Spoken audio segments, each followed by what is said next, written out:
जय जगन्नाथ। आपणकर blood pressure diabetes अच्छी कि ब्लड प्रेशर बढ़ुची कमुची डायबिटीज बढ़ुची कमुची ताले प्रत्येक दिन गोटे गाय की आज्ञा खाइबा को दियंतु। गोरु गाय के जोठी देखुचंती तांको देह को एमती 10 मिनिट तांको बेक को मुंड को लांज को पिठी की गाई गोरुंकर जोठी आपण देखिबे गाई गोरु को तांको शरीर को आज्ञा 10 मिनिट हाथ रे आउंसिबे। प्रत्येक दिन गाई गोरु को खाइबा को देबे।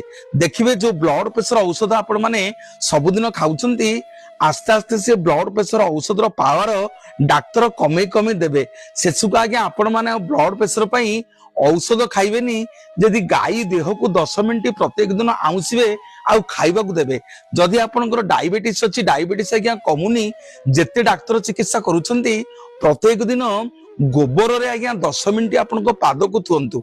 गो मातांकर गोबर रे 10 मिनिट आपनको पाद को थोइबे। 10 मिनिट पर से पाद को धोई देबे।